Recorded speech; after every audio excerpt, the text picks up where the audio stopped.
චූටි වීඩියෝ එකක් කරන්න හිතුණා දෙමාපියන් ගැන. ඉතින් අපි අපේ දෙමාපියන්ට ඉන්නකම් සලකන්න ඕනේ. ගොඩක් අය මරුණට පස්සේ අඬනවා, වැළපෙනවා. එහෙම කරලා තේරුමක් නැහැ. මොකද අපිට ආයේ අවස්ථාව ජීවිතේ කවදාකවත් ගන්න බෑ. තමන්ගේ අම්මට හරි තාත්තට හරි සලකන එක, බලා ගන්න එක, ඒගොල්ලෝ සතුටෙන් තියෙන එක ජීවත් වෙලා ඉන්නකම් විතරයි අපිට කරන්න අවස්ථාව තියෙන්නේ. ඒ නිසා දැන්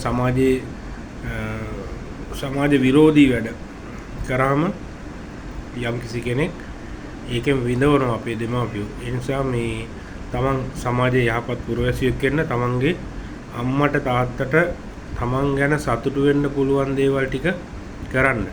ඉතින් ජීවත් වෙලා ඉන්නකම් උපරිම ඒගොල්ලොන්ට සලකන්න. මේ මොකද අපිට මැරුණාම අඬන්න අවශ්‍ය නැහැ. අපි ජීවත් වෙලා ඉන්නකම් ඒගොල්ලෝ සතුටෙන් තිබ්බනම්. ඉතින් අද ඉඳී හෙට නැති වෙයි.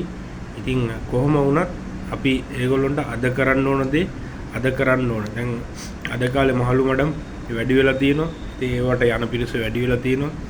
ඉතින් මේ ගොඩක් බහුතරයක් මහලු මඩම් වල ඉන්න අයට දරුවෝ ඉන්නවා. ඉතින් දරුවෝ හොඳ තැන් වල ඇති.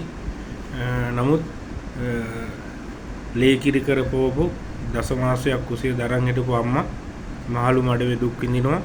දරුවෝ වාහන වල යනවා. සැප විඳිනවා. ඉතින් එහෙම කරන්න එපා. Tamanටත් ඒ අවස්ථාව වෙනවා. තමුත් මහලු වෙනවා. Tamanගේ දරුවෝ දකින්න මේවා. ඒ නිසා අපේ දරුවොත් යහපත් පුරවැසියෙක් කරන්න අපි යහපත් වෙලා ඉන්න ඕනේ. ඒ නිසා මම දෙමාපියෝනියන් මේ වීඩියෝ එක දාන්නේ. අපි පුළුවන් තරම් අපේ දෙමාපියෝ බලාගමු, රැකගමු. ඒගොල්ලෝ සතුටෙන් තියමු.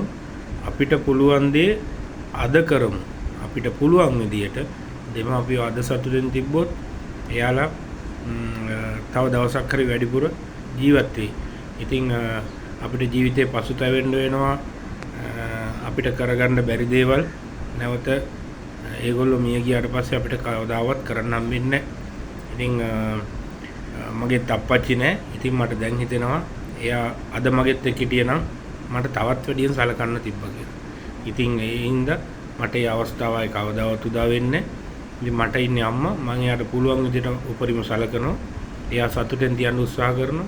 ඉතින් මම ඕගොල්ලොන්ගේ ඉල්ලන්නේ දෙමාපියොන් මගේ අම්මාගේ වෙනුවෙන් ඉතින් ඕගොල්ලොන්ගේ දෙමාපියන්ට සලකන්න යහපත් දරුවෙක් කියලා සමාජයට වැඩදායි දරුවෙක් කියලා පෙන්වන්න සතුටෙන් තියන්න. ඔයාගේ අනාගතෙත් යහපත් වෙයි. ඒ නිසා ඕගොල්ලොන්ට මේ සමහරට අත්දැකීම් ඇති. අනේ මටත් මගේ අම්මා හිටියනම් කියලා ඉතින් අදහස් තියෙනවා නම් කමෙන්ට් කරන්න. මේ